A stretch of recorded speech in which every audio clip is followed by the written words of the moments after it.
right, guys, we're here tonight about the flood survey, and of course, I imagine the majority of you guys got a postcard, to tell you what was going on, that kind of thing. Some of you may have not, but just real quick, basically what it's about is FEMA came, and Gary's going to give you a little bit of history, and these are council people, so I'll introduce them. But Gary will give you the history, the terms, and all the engineering stuff, because I'm just simply a council person, just lucky to be here. So Gary, basically what happened is FEMA came in years ago and did a flyover from a couple 100,000 feet or whatever it was, and basically said, okay, these are now the floodplains instead of what it used to be. Engineering was very proactive and started going in and looking at these, getting down into the details in the neighborhoods and even to some of your guys' backyards to then, basically re-report that to them and give them more data so it takes some of this out. We were successful in my district over on Lewis Lane. That was 2 years ago, I believe. So that's what the meeting's about. Now I'm going to introduce us and let Gary introduce his team, and they'll take over the meeting. So I'm Teddy Powell. I'm Council District 3. My area is basically from Wall Triana south. Well, I'm sorry, Wall Triana east, and then from Portal Lane south. So anything in that corner is kind of what the area I cover. Most of the people that are going to be covered in this meeting will be people that are in Windstone or over by the elementary school in Horizon. Then next we have Miss Bartlett and we have Miss Denzing, and I'll let them kind of explain where their areas are. That way you guys will have a contact of who to talk to. And, what we'll do is also find out who's from what district. That way we'll know kind of how to structure the meeting a little better so we get good information. Good evening. I'm Renee Bartlett. I'm the council member for District 5. That's the easternmost portion of Madison, and it runs up Highland Drive. I believe from the maps that we've seen from Gary in engineering, I only have 2 homes off of Highland that are affected, so I'm probably the least affected district, but I'm here to support. I'm Karen Denzine. I'm in District 6. I kind of go from Teddy's Portal all the way up to Eastview. And then there's a lot of Bob Jones area from Wall Triana over to Athens and then up through Crestview and Mahan and up in that way. So that's more or less where my district is. You're also in Bradford Creek. Bradford Farms. Right, but this particular floodplain is not covered in that one.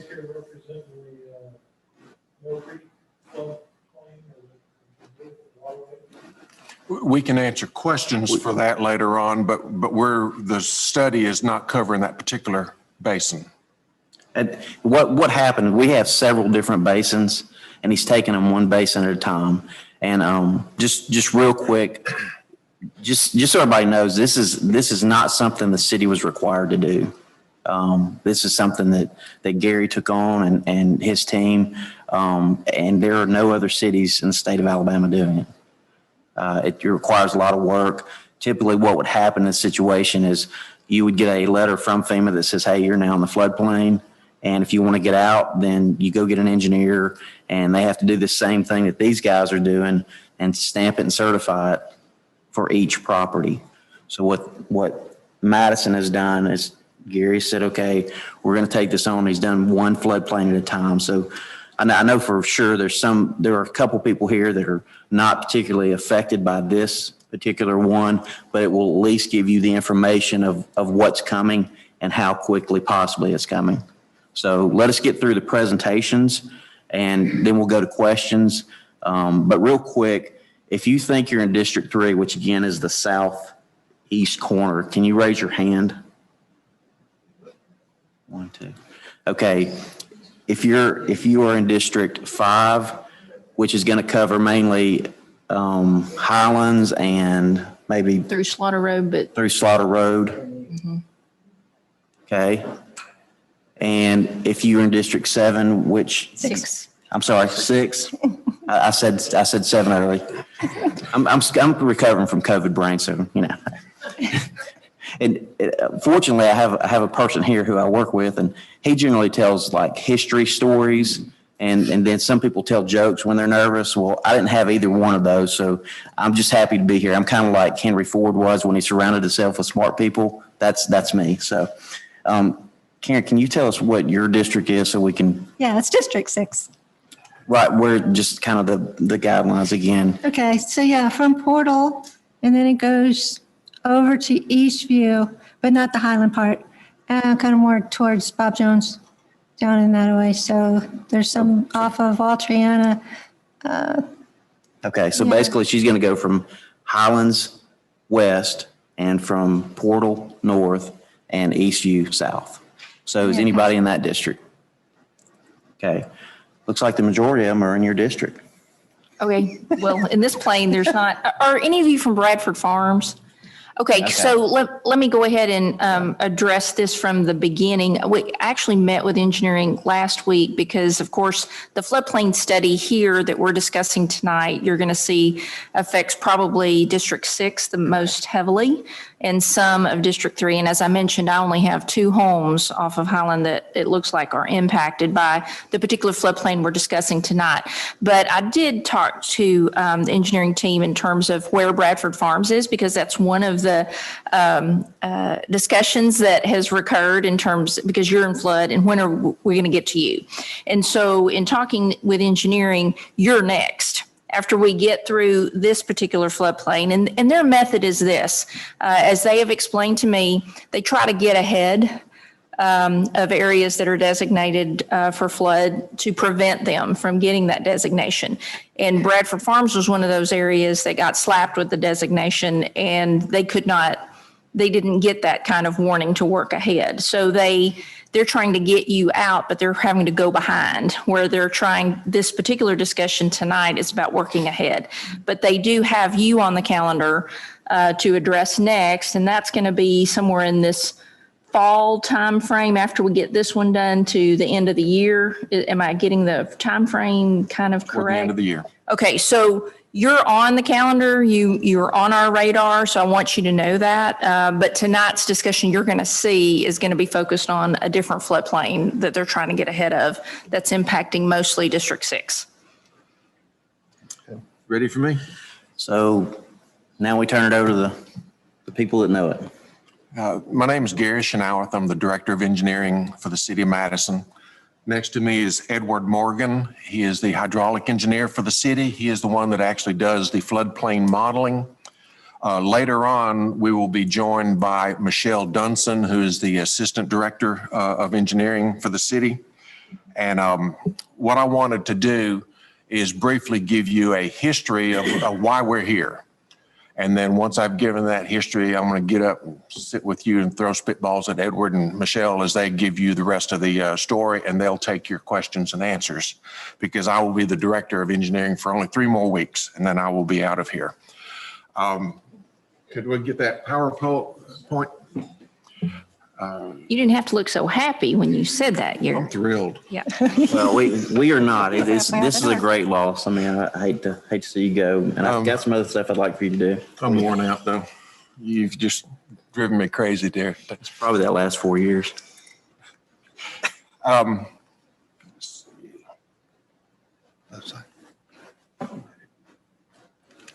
not getting any answers.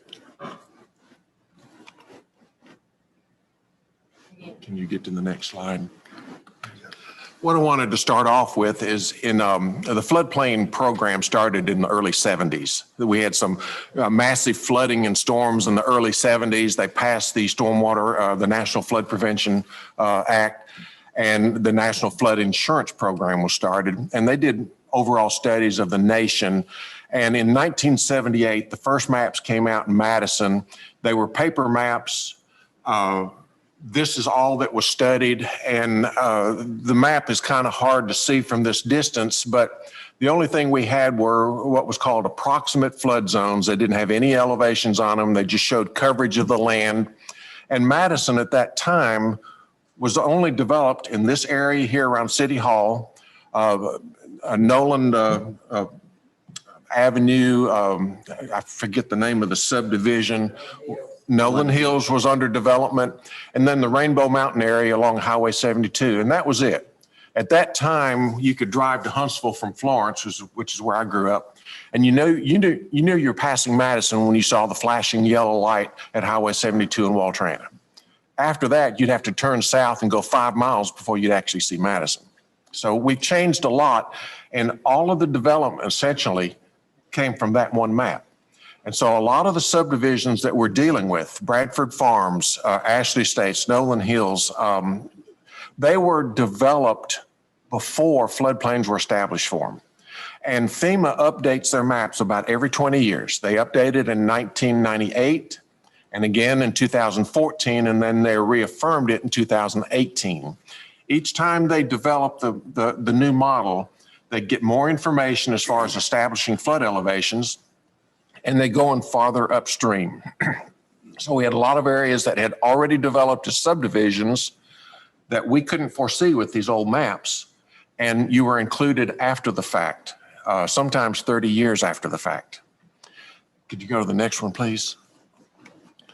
Our current map that we're dealing with is much more computerized. It's a GIS map. It's got a lot of layers and overlays, and you can see a lot more has been included in these maps. One interesting, for an engineer, item on this map is you've got the blue lines coming down on both sides of the page that go from top to bottom. That's Indian Creek on the right, Limestone Creek on the left. Those streams are subject to storms that drain basins that go all the way up into Tennessee. So we may have a 1 or 2 or 3 day storm event, and those streams may not flood until the second or third day. And in the center of the map, where you see all the streams where they're starting and then they go to the bottom of the page, those are all inside Madison. All of the streams that drain in Madison originate in Madison. And so we're not subject to floods as much as we're subject to flash floods. It occurs quickly when the storm is occurring, and it dissipates several hours after the storm stops.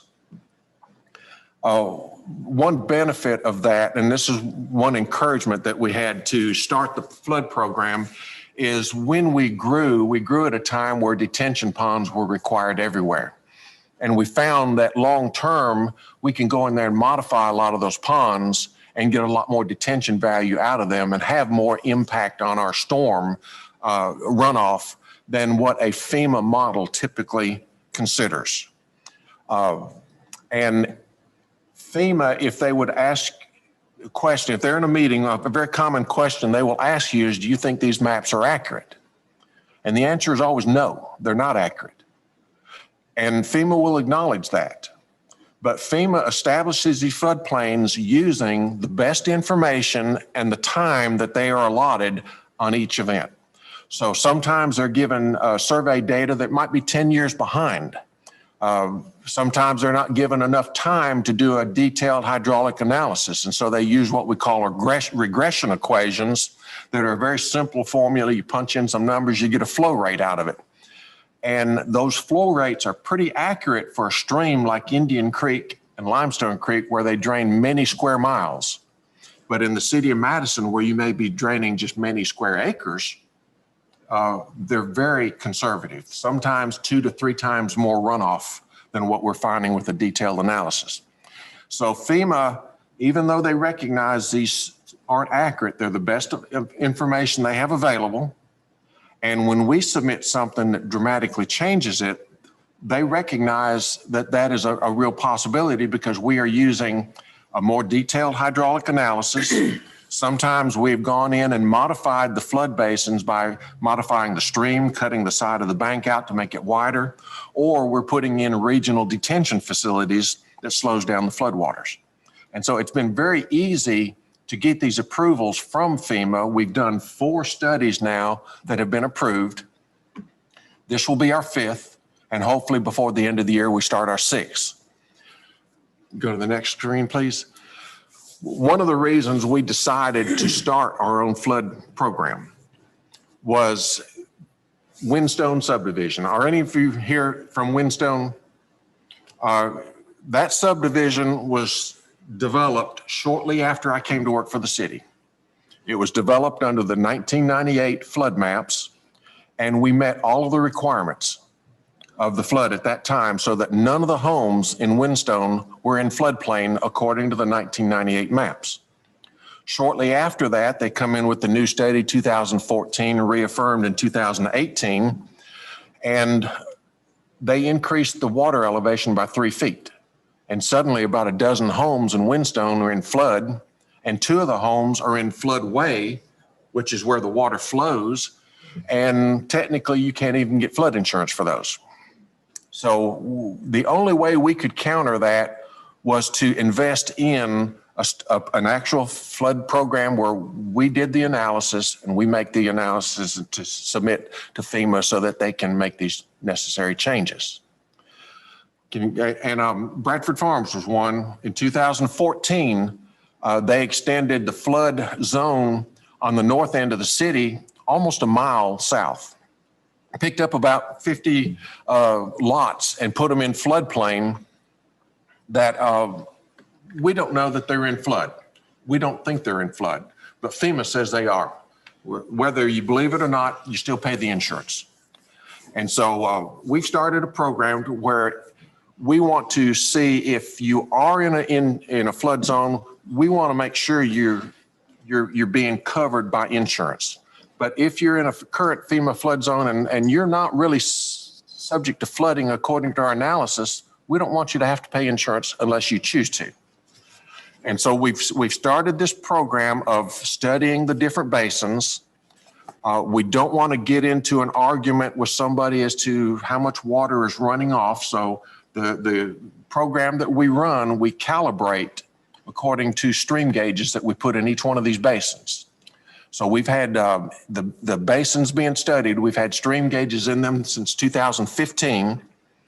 Edward will prepare a model. He will predict runoff and what the height of the water will be at these stream gauge locations. And he can go in and put in the storm event. If we have a big storm event, he can put in that storm event, how the rainfall came down into his model. He can look at the stream gauge and he can see how close his prediction was to what actually occurred. And so he is calibrating his model. That's helped us tremendously when we submit to FEMA. And again, if we say you're out of the floodplain, we would feel pretty bad if it turns out that you flood the next year. So we're trying to be extra careful that if we tell you you're out, we have a high level of confidence that you're out. We also want to make sure that everyone understands that if we say you're not in the floodplain, but you're still backing up to one, that doesn't mean you should get rid of your insurance if you're carrying it now. Because there's always the 500 and 1,000-year storms that we hear in the news popping up every now and then. And all it takes is one gigantic thunderstorm that sits over the city for an hour or two and we could be toast. And so we want to make sure you all evaluate your specific information and situation and make sure you protect yourselves accordingly. So we always recommend insurance, but what the program will do that we've instituted is it will lower the flood elevation, it lowers the probability of damage, and your insurance costs drop dramatically. Another thing to point out, in the 70s when they started the program, the federal government heavily subsidized flood insurance program. So the cost of flood insurance was pretty light. It was a pretty nominal cost. But about 20 years ago, they passed a law, the Biggers Waters Act, which says the government is going to phase out of it and the full cost of the insurance is going to be borne by the homeowners, the property owners. And they did that mainly because we had so many people just going back to the same floodplain, paying the 10 cents for insurance and getting damaged multiple times. And the homeowner has to have a skin in the game in order to have a fair insurance program. And that's why they passed it. I'm saying that only because in the past few years, the cost of insurance has been going up pretty dramatically. And there again, we want to get in here, and if we can reduce your cost, we'll do that. But at the same time, if we find out you're in a flood zone and you're not aware of it, we're going to notify you so that you can protect yourself if you choose to. This map on the screen is the Home Place subdivision. The big parking lot, the football stadium is on the east side of the stream. Home Place is on the west side of the stream. Waltran is the green yellowish line north and south there. There were about 34 homes and one business that was in the floodplain there.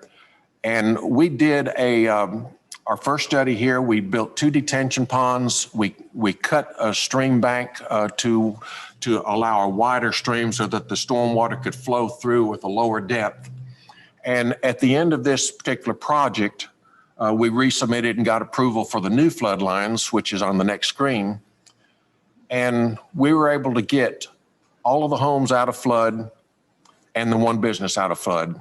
And this one neighborhood was paying $10,800 a year flood insurance premiums in 2016. And so that's the type savings we're achieving on our programs. The next screen, please. I mentioned that in '78, we started developing the city. It started growing dramatically with very little flood information. We currently are having a big boom in development on the western side of the city in Limestone County, and they did not complete a lot of the studies on the smaller streams over there. And so would you kind of screen through where the new flood studies? We've established city flood zones in the western area of the city, and though they're not FEMA approved, council has approved the use of those flood zones in new building construction, so that as these subdivisions develop out there, we're able to treat them like they're in a flood zone. We're getting the houses up high enough so that as the FEMA process continues and those do start getting added to the flood zone, these homes won't be pulled into the floodplain after the fact, like a lot of you have been. So we're trying to be proactive in future development and make sure we keep the homes out of flood.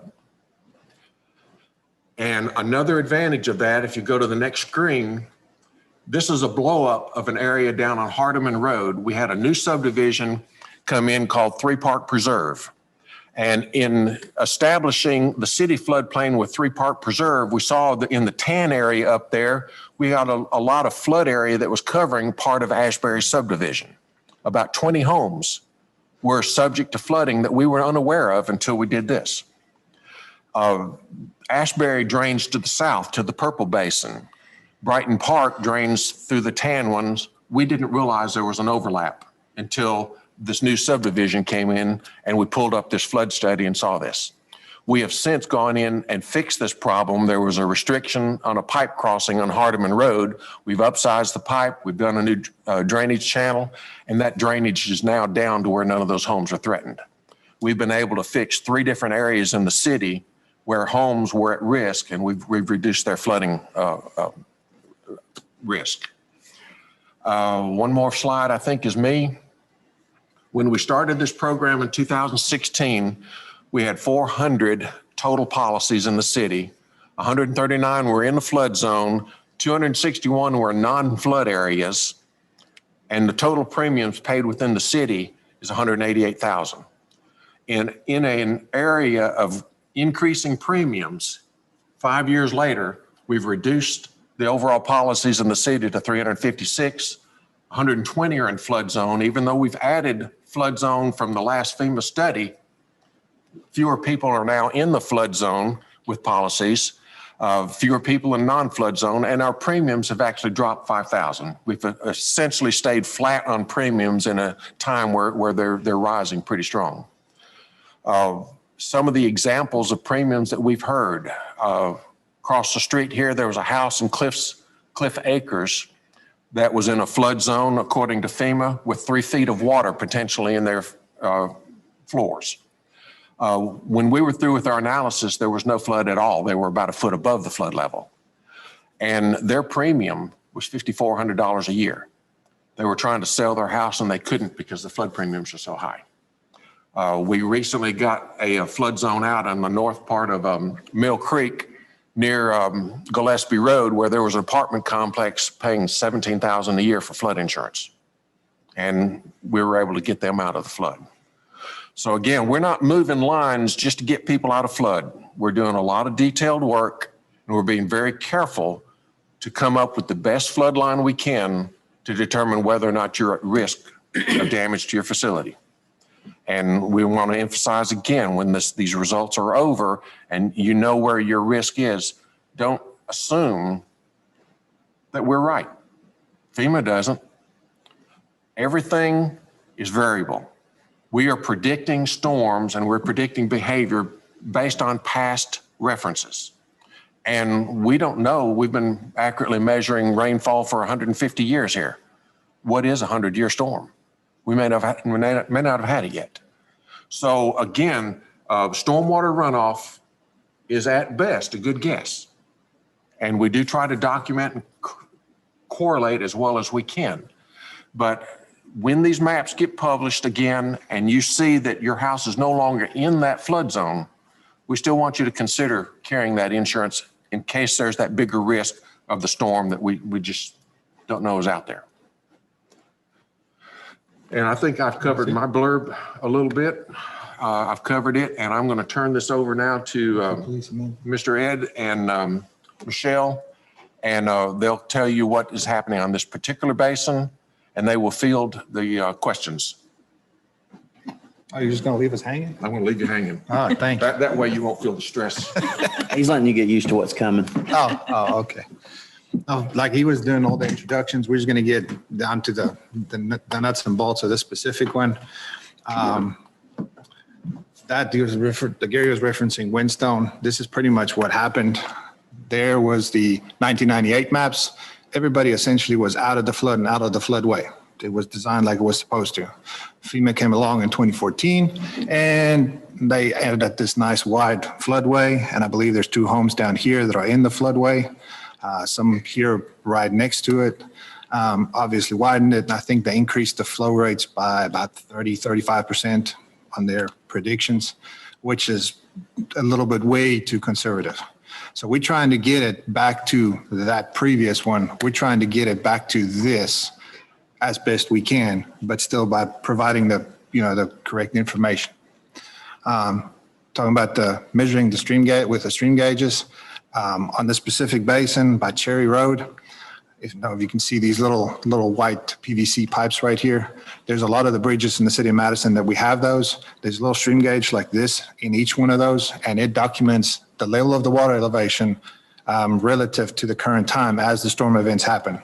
So sometimes we might have a major storm event at 3 o'clock in the morning and we can't really record that, or I can't go out and see it like this and actually document it. So I'll bring it back to the office. I download the information, put it into Excel spreadsheet, and it'll highlight for me when did we actually get the peak maximum depth, the peak runoff in that stream. It gives me a time and a date. I go find the rainfall detail for that specific event, and I put it into my model. So on the left is the hypothetical storm for that week in 2019, February. And I can predict that's the 10-year event that ended up being around about 4.2 feet of water depth at Cherry Road. And the stream gauge actually pointed to the same thing at roughly about 4.2 feet. Roughly about 4.2 feet is what actually was measured there. So I'm fairly confident that what I'm predicting in the model is representative of what will happen. We also go further than what FEMA requires. This specific one was the FEMA study goes from down here all the way to up right about this area right here. With the city stuff that we do internally, we go beyond and we identify some other areas. There are some up here. And for example, down Portal Lane, a couple of houses in this area and up this stream that could possibly be at risk. And like Gary was saying, if we find somebody that's at risk, it's not currently in a FEMA floodplain, so they're not required to carry flood insurance.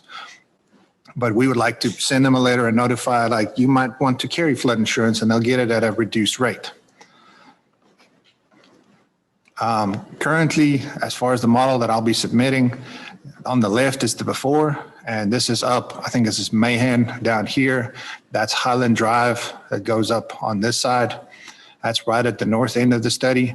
This is currently what the current floodplain, effective floodplain looks like. It's got the 500-year, which is the light blue, and then it's got the 100-year, which the flood insurance is determined by in the darker blue. On the right-hand side, This is what the new map will look like if we can get it passed. So considerable change from a before to after. With the stream gauge in place and the flow rates that I'm measuring for a typical 10-year storm and so forth, I confidently don't think that the stream really breaks the bank too much in a 100-year event. It stays within the creek, and the people that live along this creek right here sure will verify that some places that creek is pretty deep and pretty wide. There's the ponds up at Cliffs Cove that detain a lot of the water that comes off the side of the mountain. So there's not that much flow as per what they predicted over here that'll come down the creek. Yes, it still breaks the bank in certain areas, but we use this to identify certain specific areas, and we go look at them. There might be a low spot in the bank of the creek, and we can actually go fill it in almost like a levee and make sure it gets contained within the creek. And same with these little low areas that's identified in the road. And if you go look at those, that's actually where the road drains are on the side. And if the creek is full, the only reason that there's water in the road there is it can't drain to the creek. It shows up here as well, but just a lot wider than it does on the new one. As far as the process goes, it usually takes roughly about a year from when we start until we get the final determination back from FEMA that says now it's effective, and the residents can go talk to the insurance agencies and see how it affects their insurance. So usually the initial one is around about 4 months. I got to collect the data, compile the models. We do the public participation, which is roughly where we're at now. We're kind of sort of in this range right now. If we don't do this, usually you would just receive a letter in the mail that says we're working on the floodplain, and it's a lot of legal jargon in there, which we're required to use. But we get a lot of questions where people don't really understand how does this affect them and what's happening. Then there's about a 1 month period where I kind of refine the model. If there's something that someone highlights to us in a case like this, say, I know this is flooded or this does not, I can go look at it and see if we can fine tune it a little more. Then I start the submittal process to FEMA. That's their reviewers down in Birmingham. We go back and forth for a little while until they're happy that I've supplied everything that they need to review this submittal. They have a 90-day review period that they're allowed to take. They usually turn it around in about 60 to 70 days. They get back to us. They say, yes, we've reviewed everything. We're happy with what you submitted. We're going to submit it to FEMA for approval. As far as when they've approved it, it's pretty much after that, it's kind of sort of out of our hands, because then FEMA has it. They have a 90 days appeals period. So if someone does want to appeal what we submitted, if someone feels we unjustly put them into the flood or anything like that, they can go appeal it at the FEMA level and say, we are not happy with this because 1, 2, 3, whatever their reasons are. And then we can discuss it at that point, but we try and avoid that by like now having public participation, sending out the letters and everything so everybody knows what's happening. Once they've done with the 90-day appeals period and they take the full 90 days, it'll be around about this point right here. They'll send us a letter saying that this is now effective. The new maps are effective. The insurance agencies cannot pull it up on their software or their websites that they use. So we'll get that letter and we send out another notification to all the affected residents stating that it's now effective. Please go ahead and contact your insurance agency to see how you specifically are affected by the new map, be it a reduction in the flood insurance, be it flood insurance is now optional for you, whichever one applies to your specific property. Some of the questions that we've had so far is the floodplain proposed change in effect north of Eastview Drive. There's 2 homes, I think it's 2 homes up there that we've identified that are in a little bit of a low spot, but they're not included in this current submittal for the FEMA stuff. We're cutting off just south of it. As far as the flood insurance impacting, cover the home foundation, in all those cases, yes, if the structure is inside the 100-year floodplain, a lot of times they'll require you to carry flood insurance. Some insurance companies work a little different, where if the floodplain touches the structure, you require flood insurance. If the floodplain touches your property, you require flood insurance. So it might help to shop around for certain people. But if the foundation is in it, you can get it out by doing an elevation certificate. that proves that you are, yes, in plan view, because that's all they look at. In plan view, you are inside the 100-year floodplain, but in elevation, you might be 3 foot above. So that elevation certificate puts that height value to it, and they look at your risk based on the height above the floodplain. So your house might be sitting on almost like a little island with a moat around it that's surrounded by floodwaters, but your actual structure is safe. And to answer the question about any the residents have recourse to object, yes, at this point already, if someone objects to it, we can look at it. Also, that what I listed and the FEMA level, when we send out the letters to notify you, there's a case number with FEMA. It says where it's being sent, all that kind of stuff. So if someone does want to object to what we're doing, they can contact FEMA directly using the processes that they have on their website even, and they can file an objection for that. Is there a map? Well, the maps are currently, I think there's one available on the website that pretty much shows it. And if y'all have any questions on, we can show one here in a little while. That'll show, you can type in your address and it'll pull up your address. And on the left-hand side, there's a little key that'll just show what the current floodplain is and what the proposed is. So there's a very quick way to just kind of get an idea of what the before and after effects will be for your specific property. We won't be notifying the mortgage companies or the insurance companies. That will be up to each resident. And that's why we send out these letters, because in some of the previous ones we did, there's 160 to 170 people that are residents that are affected for one floodplain, just for that section that we studied. So all with different insurance companies, different mortgage companies, and some of the people don't have a federally backed mortgage, so they're not even required to carry flood insurance. If they don't want to, they don't have to. But if it's a federally backed mortgage, flood insurance will be involved one way or another. And then answering the question of how does the overall process work was that slide that I showed that pretty much goes roughly about a year from start to finish, give or take. And that's about specifics about this. And with that, I'd like to open up if y'all have some specific questions that we can answer, might have missed in the presentation. Yes, sir. Just to help you guys out, do you know the elevations of houses?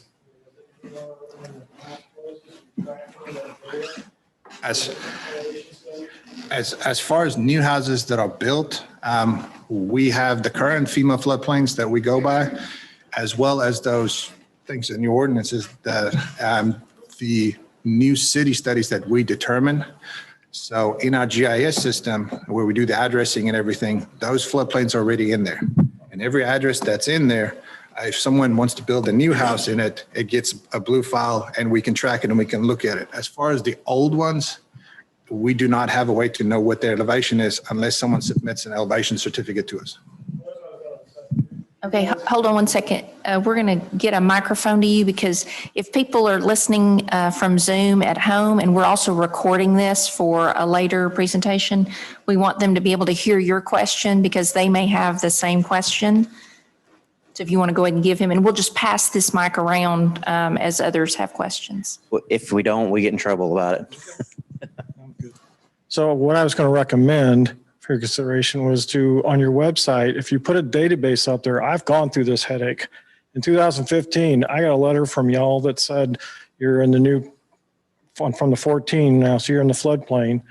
And then within a week, I got a letter from my mortgage saying you got 30 days to get flood insurance or the loan becomes due immediately. Mm-hmm. And so I went into panic mode and I went and got flood insurance, but also went through the process of going to FEMA directly and got an elevation study. So I've got the data. I'd be more than happy to give you that elevation report, or, go on there and put my lowest elevation that triggers an issue in there. And I imagine a lot of new homes have that too. Mm-hmm. So I'm just offering to help and get your database. It's definitely something that we can look at and putting out there to collect that. One of the challenges with elevation certificates though is they do expire. Yeah, then they got to get redone. And the other thing is also, as far as the people that are familiar with survey, is the geoid has changed. So as far as how they measure your elevation might have changed in the last 25 or 30 years by 1.5 feet. Now, what we try and do is when I do the flood modeling, do it on the same coordinate system and the same geoid as what the elevation certificate is, so you can compare apples to apples. But we have found one or two instances where there's a 1.5 foot discrepancy between two things that they don't quite compare, and we got to figure out which way does it go. But it's definitely something we can go into, and we can put it out there that as people get it, they can just submit it, and when they renew, they can submit it, and it's always there. Any other questions?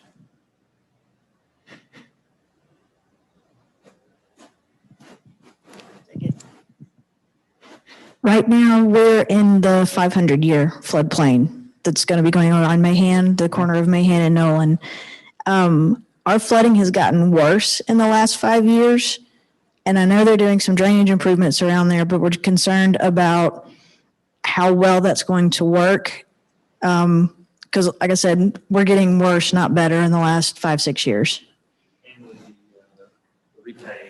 Yeah. A large area that retains It's water. also going to be repaved, and we're concerned about inlets and things that it could. There's 3 houses that regularly the yards flood right now with almost any rain, and with the repave and blocking some of those outlets from yards. It's not going to improve us. So we were concerned about that. The one part that says from the creek point of view is the so-called. The source isn't the creek. Yeah, but on the creek side is one of the challenges there, and I think Michelle, you can add a little more on the actual drainage part of the road part, but there was no underground drainage there. It all has to go overland. And the moment the water has to go overland, the rougher the surface, the wider and the slower the water runs. So the more it floods. If we can speed it up, take some of it down the pipes, that are a little bit smoother and so forth, get it out the way a little bit quicker, we hope to drain it a little bit faster and keep a lot of it down. Or like Gary was saying, that we're subject to flash flood conditions. So we can get it out of the way as quickly as possible and not give it that time to pond on top. Yeah. Okay, so any changes that are being currently made, as far as I can tell on the street, don't go as far back as the water backs up. So the point at which the water in the gutter rises to the level of our driveway is when it starts to flood into our garage. And this has happened how many times? Too many times. One is too many, but too many times. And so our concern is that the drainage isn't moved back far enough from our house. So it's going to back up anyway. And it's not from the creek side source. It's from the uphill of the Nolan side. So then it's in the Nolan Hills area. So that's what we're concerned about, especially with the grading of the road, the way that they paved those. Instead of cutting them down and then paving them, they just paved over the existing road, which raised it again, which of course is going to affect the way that it floods.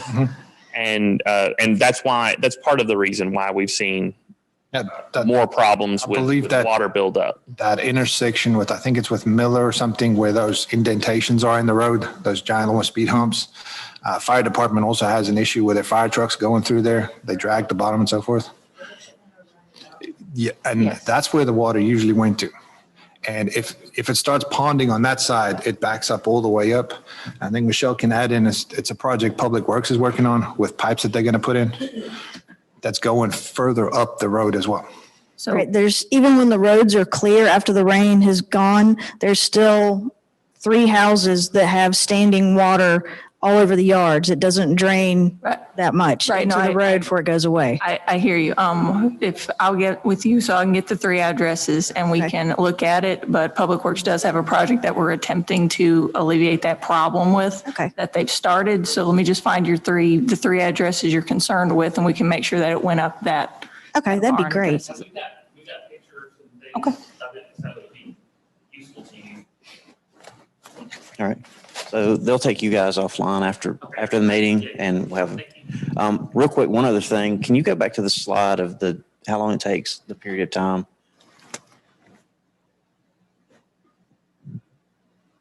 So one thing, because I know there's a lot of people here from Bradford Farms, one of the things is you go through this process. Once, I guess you'll have to remind me, but I think it's that last 90 days right in there, or that maybe last 4 months. It's then in FEMA's hands, so they're handling that, and he can move to the next one, as these come off. And, I don't know. I don't know which one's next or any of that. So that's something to be up to them. But I just wanted you guys to know he's constantly working this amongst other things. So this is not his only job. He's got other things that he does. Michelle, of course, is going to have a lot more than she's going to be drinking from a fire hose, but she's been here a while and understands what's going on. So just so you guys know, it's not just it just doesn't go and stop. Everything's going, because I know there are a lot of people here from Bradford Farms. Yeah, they tend to overlap, and like I said, that's what we're saying roughly about fall this year, because once we get into that review process, it's kind of me arm wrestling with FEMA. I'm saying that people should enjoy a discount because I can justify the water is at elevation 600. They obviously don't want to take a lot of people out because less people are going to be paying into flood insurance, which makes the pot smaller. So we arm wrestle until, a lot of times I tend to win, and it's not because my arm is bigger, it's just my data is better.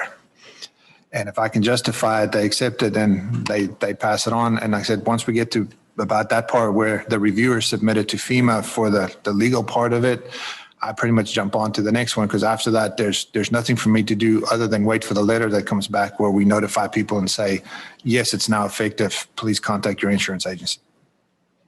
And that's usually why he beats me in on wrestling too, because his data is better. But any other questions? Let me grab these guys and then we'll go back. Yes. How does the change in the floodplain impact easement? Yeah. You talking about how much easement is needed for the floodplain? Yeah, and it's my understanding if it was moved, you could gain easement, you would give that back to the landowner. There is a process where you can have some of the easement vacated. You can file with the city and ask for some vacation of the easement. What will happen is we would review it, and like in the current case, if the 100-year floodplain goes all the way up in the easement, then we won't suggest that vacation proceed, because if we vacate the easement, you can now build on your property increased. If you build there and we know it's in a 100-year floodplain, we pretty much just approved for you to take that risk. We're okay with it. But if the floodplain shrinks, there is a possibility you're going to file the paperwork and we'll look at it and see if there's some of the easement that can be vacated. Some people might have a 100-foot wide easement, but it's there because of the floodplain. It might be because of other utilities that's in there. If the floodplain shrinks and there's no other utilities, might vacate 25 or 40 foot of the 100-foot easement. There is a process to follow for that, but it's kind of a case-by-case basis, because the floodplain might be very wide in your property, but at your neighbors, it's a lot more narrow because the stream is deeper or something like that. So we look at it case-by-case basis, but there is a process where one can look at that. So you would have to get the FEMA approval on this particular plan. Yes, we have to Then go by. through that other process of getting the easement back. And how long is that process? I'm not sure how long the vacation easement process takes. I don't know off the top of my head. It'll go through planning zone. And I know we get a. Is it like 30? Not every meeting is. It's about a 3-month process to go through planning, and council has to. But as far as the floodplain goes, it's the only one that gets regulated by is the effective FEMA one. So yes, we might predict that one up at Bradford Creek will get smaller, but we have to go by what's effective today. And based on your process time frame, this current one we're talking about, looks like the projected approval or disapproval is going to be in February of 22, maybe? For this current one, but round about in that general area. Okay, thank you. Sure thing. Okay. Answered 2 questions. Way to go. I had a quick one. Are you still working with the FEMA data from 2014, or has there been a newer one? I do not work with any of their data. I build everything from scratch. Okay. What you're petitioning though of getting FEMA to correct their database based on your analysis. Yes. Is that their 2000 or have they came out with something newer? It's the 2014 is what we show there is that's the effective one, and that's the one that I'm arguing against.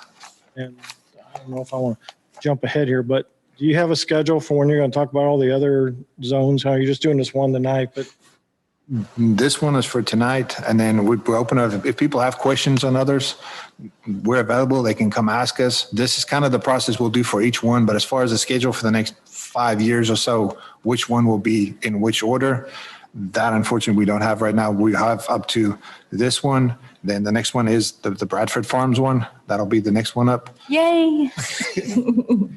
And there's 2 out towards Limestone County that we did what's called the CLOMAR, a conditional letter of map revision for a bridge. That one will have to have a LOMAR, which is a similar process. And I think there's one more out that way that it's on the books, but there's no definite date for that one yet. I live in, like I say, my backyard backs up to the reserve. I talked to you back in October. I don't know if you remember, but you came out there and anyway, I won't take a time. Okay. Okay. Any other questions? We've got one on Zoom from Jocelyn Brown and you. Okay, let's take the ones in the room first because everyone that came here, we'd like to get to your questions and then we'll jump to Zoom. Okay. Did you have one right there? Yeah, how can we find out where we're at as far as being on the floodplain or not on the floodplain? I was previously, and I don't know where I am now. I've not. We can pop up a map and what's your address? Where are you? 531 Highland. 531 Highland? So after we've gone through, all we'll do is pop it up and we can show it for you. And We may be able to zoom in right now. okay. Can we zoom in and? All right. 31. Highland.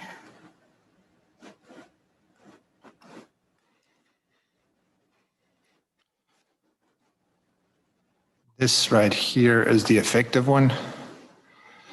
So for currently, you're sitting right here. So the effective one kind of hooks just around your house.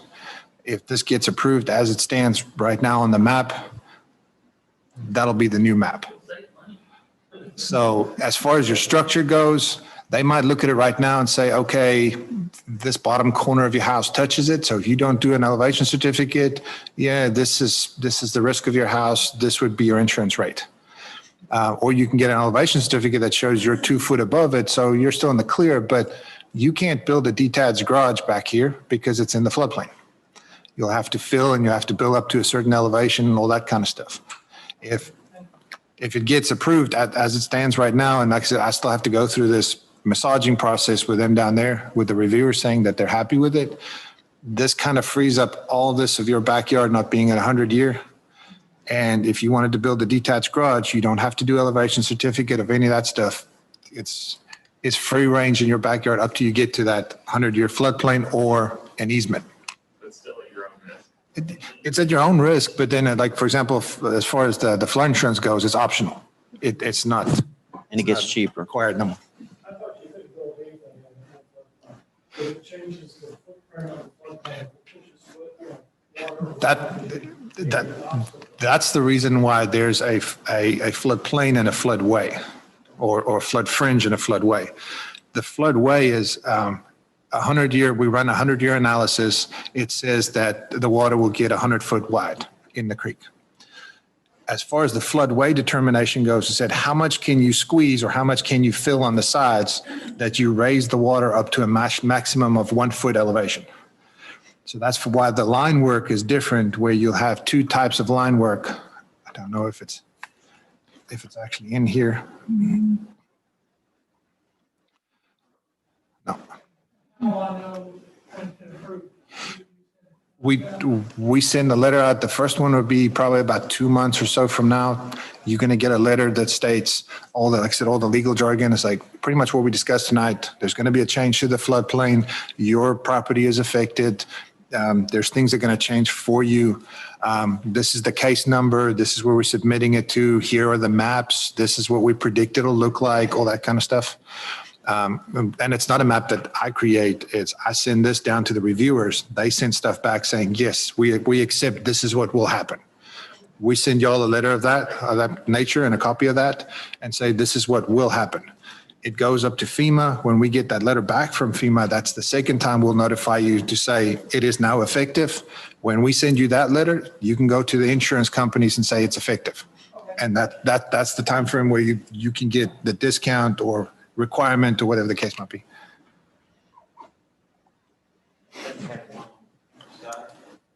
Samantha. Everybody done in the room asking questions? We're going to go to the Zoom room and catch some of their questions.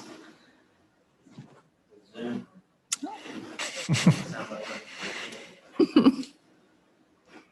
right, Jocelyn, go ahead. Oh, hi, everyone. I'm sorry I couldn't make it tonight. I've been working on a freelance job, but I appreciate you having this. Not hearing. Okay, hold on. Can you hear me Jocelyn, I now? don't know if your microphone is connected. Jocelyn, hold on a second. Your microphone may not be connected. Showing her words, though. Strange. Okay, we're not receiving, but maybe we can read her question because clearly it's catching you. We're just not hearing it in the room. All right, let's try Jeff first. Do we have to turn a speaker on to catch the Zoom? Everything's on from our end. Okay. See if that works. We may have had our speaker volume down too low. Hold on.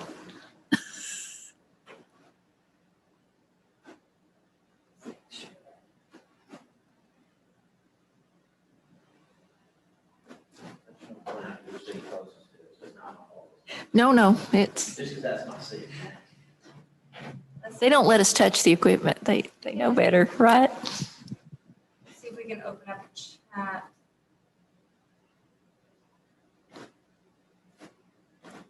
I'm sorry, I'm not sure. We'll read your question. Go ahead, Jocelyn. We'll try. Jocelyn, go ahead. We'll try to read your question. I don't think we have a chat open for this meeting.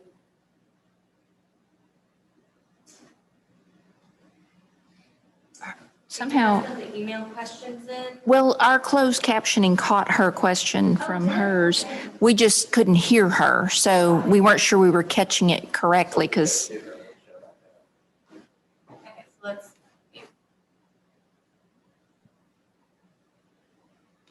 Okay, there I am. Am I unmuted now? She's unmuted. Okay. I'm sorry I didn't make it tonight. I would rather be there in person. I'm just looking forward. I'm looking out for my neighbors and other people here. You mentioned earlier a new subdivision off Hardiman that was recently rezoned to residential by our planning department and council members. I'm just wondering, why do taxpayers have to pay for these studies after the fact? It seems like these builders should be responsible for some of these studies ahead of time. I do back up to a flood area here where I am at in my subdivision in Taylor's Crossing, and I just had a contractor come out and look at some large cracks I have on the corner of my garage. So I'm just, looking out for how we can, plan ahead and help out our neighbors in situations like this. But I thank you for having this tonight. I'm very appreciative.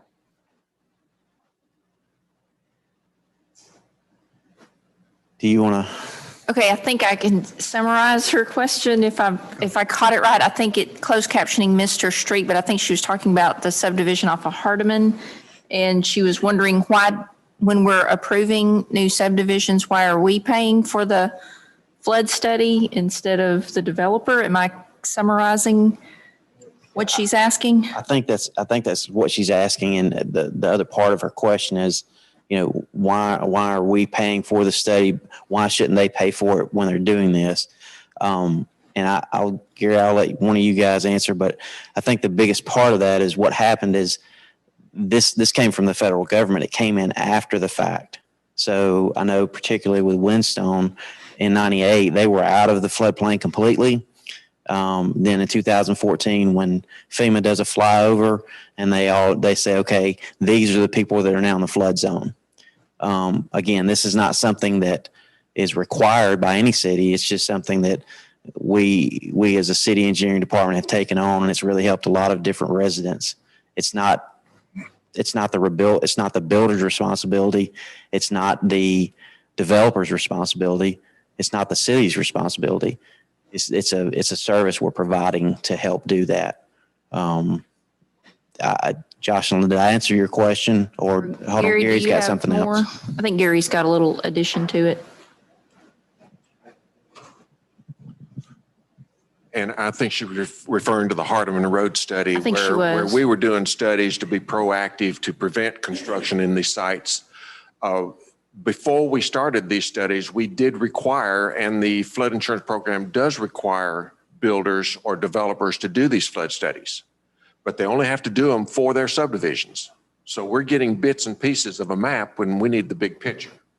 So yes, we could actually still require them to do studies, but it wouldn't necessarily benefit the city because we would only get studies that would affect or apply to their subdivision development.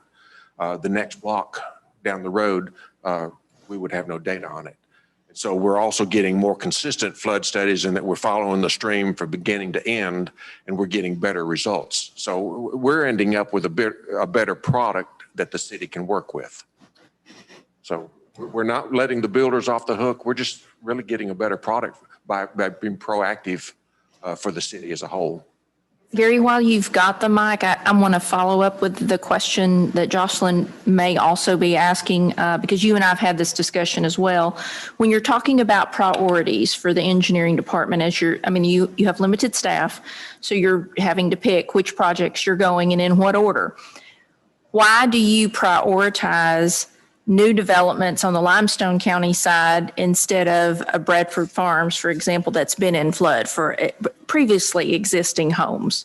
What is the logic behind? The reason we moved from the east side where we have homes put in flood after the fact, we went to the west side is we wanted to prevent the east side from happening again.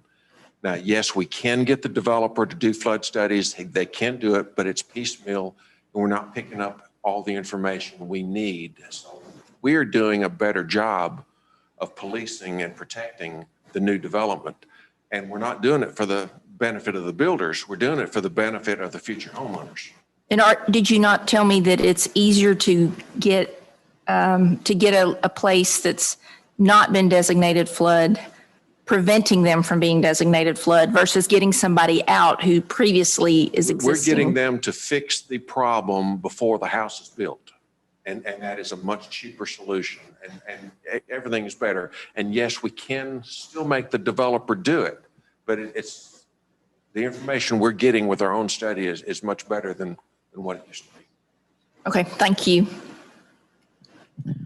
I think Jocelyn has one more. Okay. Well, maybe not. Jocelyn, do you have anything else? Okay, let me unmute her real quick. Hold on just a second. Just one more question. So if the builder would have just gone by the more conservative FEMA study from 2014, then they would not have been able to build those houses, or they would have had to put a notice out beforehand. Is that correct?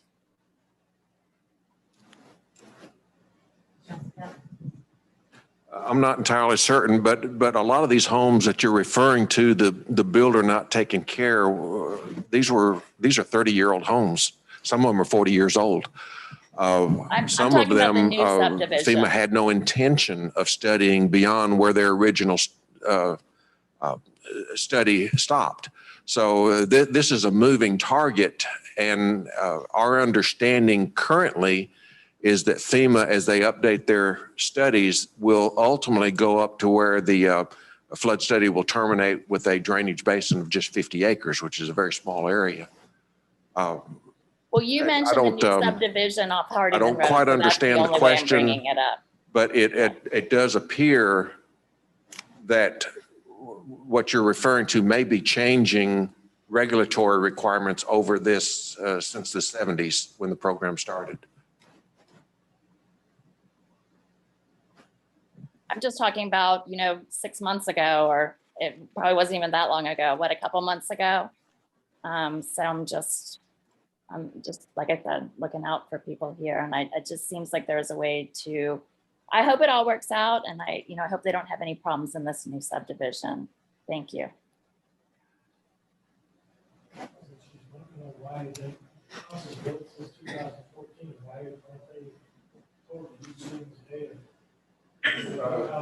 Those since 2014 are required to use the current data, and they are protected. I'm aware of no new house that has been built. Can we go to the 78 map?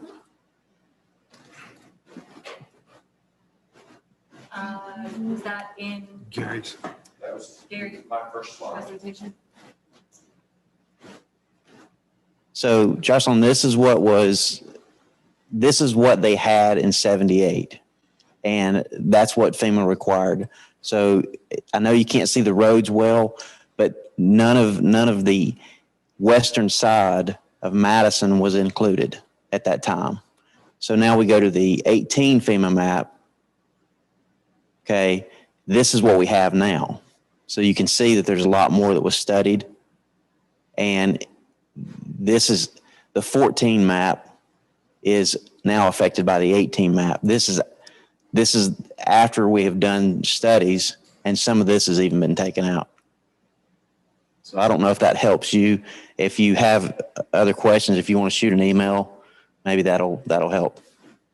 And we're going to try and take some other questions. All right, we've got Jeff North, and let him know to just go ahead and speak. Okay, Jeff North, you are ready to go with your question, please.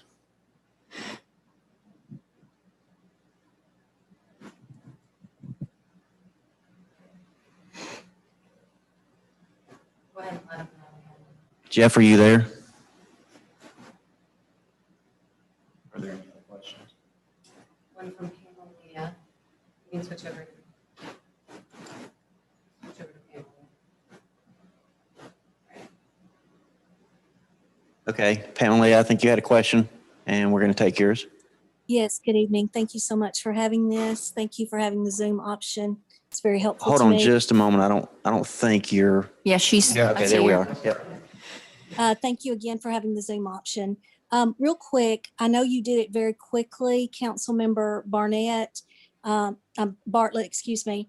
I know that you have that website where you can put in things for those who are worried about any kind of correspondence through the mail. Is that a website that real time you can look up if you're concerned about your home? Yes, there's an interactive map I think that's what you're asking about. If on the floodplain website, under engineering, there is a link specifically for this town hall and the floodplain discussion, and on the left side of the menu. And you can pull up that interactive map just like we did in the meeting a moment ago and zoom in on an address that you're interested in seeing. Perfect. I think they're showing you how to do it now. They're sharing the screen from the website. Perfect. Thank you so much. So any of you who are watching from home can check your address, but you should have received a postcard also from City Hall if you were in an affected area. Yes. So you're going to go to the engineering map, and there's the link for the interactive map. Perfect. Thank you. And you can do a search function right there with your address, so anyone can look that up themselves. And that's up to date, so you don't have to. Ms. Jackson, did we answer your question? And that's up to date, so you don't have to maintain a database. You can just go there any day, anytime and look it up, correct? Correct. That is the latest up-to-date map. Yes. Not just add to that one, every time there's a new map that comes out from FEMA or one of ours gets approved, we do update that map. But as far as the insurance companies go, the most current map that can be viewed is on FEMA's website. They have, and it's kind of like an insurance viewer, a floodplain viewer. I can't remember the exact name of it. But if you send us an email, if you can send me an email at edward.morgan@madisonal.gov, and that's Edward is EDUARD.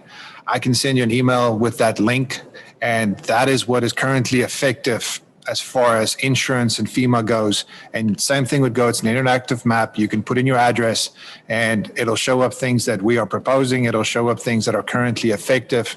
And you can also in that one look at what's effective for you at which date, because it also shows a date for that effective map. This answered all my questions. Thank you so much. Okay, any other questions in the room?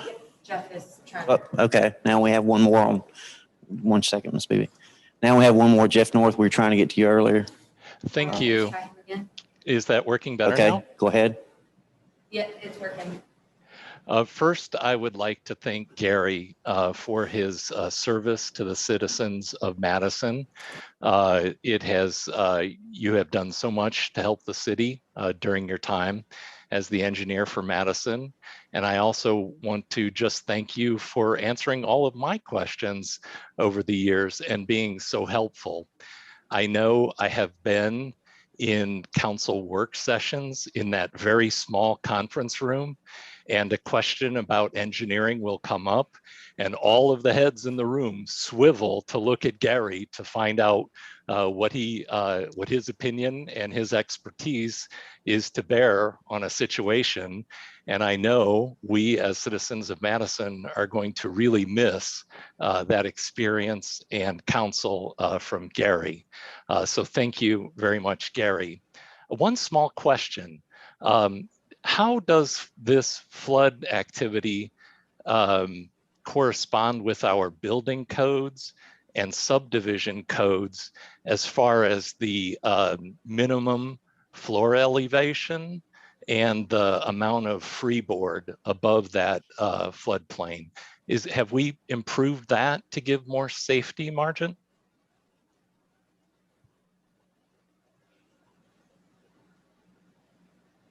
You want to take it?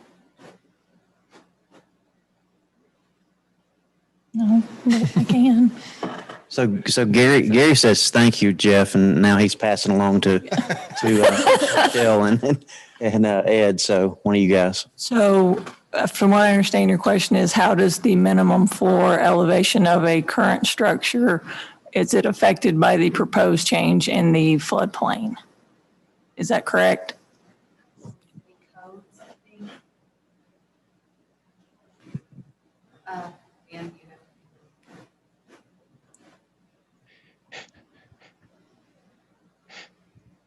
Yes, the question is have we improved our building codes to require a higher minimum floor elevation to avoid damage to homes?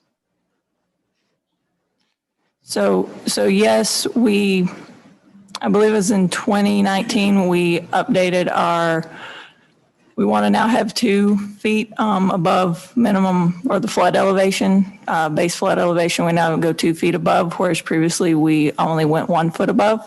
So we have made that improvement to our program. As far as existing structures, they would still meet what they were at the time they were built. Okay, thanks, I understand. You know what Gary was adding there is we also detain for the 100-year storm, where it used to be only for the 10 and the smaller storms.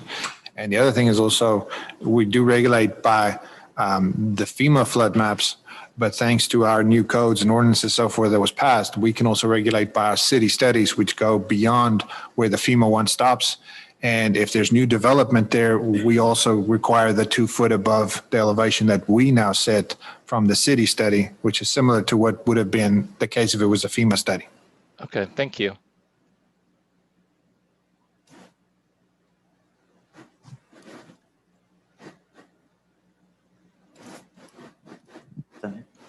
Does that answer?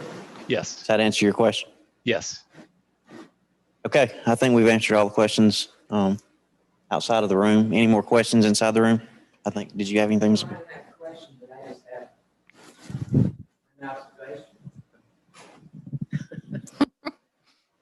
I don't know none of you have lived here as long as I have, but when I got here, everything you see today is a cotton field. And yes, the cotton field, you would see where water collected in the middle of them in some places. And what did we do? We put streets in these cotton fields. We put driveways in these cotton fields, and we put houses in there, and that changed it all the way the water ran, where it ran to and who it ran over. And so I can see why they've had to change these from year to year. And I think the city has done a remarkable job of doing these, because as you see all these little ponds that collect these waters that come from houses and streets and drainage ditches and everything. But when you think about everything being cotton back in the 60s and where we've gone today, I think we've done pretty good there in the drainage and all the drainage, you know, as I say, I'm having a drainage problem in my house right now, which has nothing to do with flooding, but still it's in an easement. And that's why water comes and the street goes down to the drainage ditch. Most all these subdivisions have. It goes to, you know, drainage ditch and then eventually to the road. But we put streets in the middle of cotton fields. Anybody else? Okay. All right. Well, I guess we'll wrap it up. First of all, I want to thank Gary for his, how many every years, or how many years you on? How many?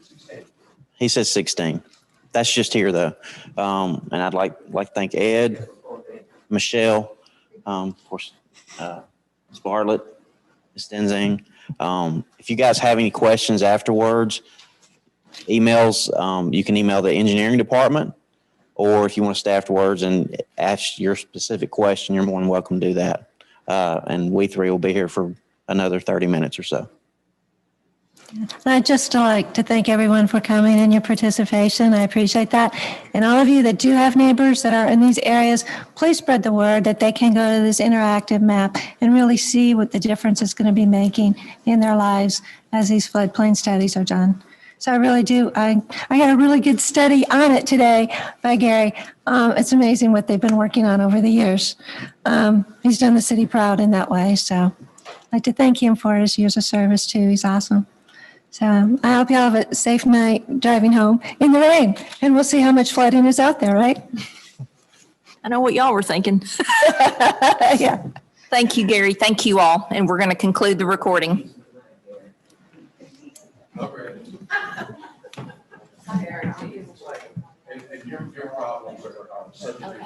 Hey there, you're in my district. Thank you for your work. The work on Highlands. I want to see that. Oh, my stars. Well, of course.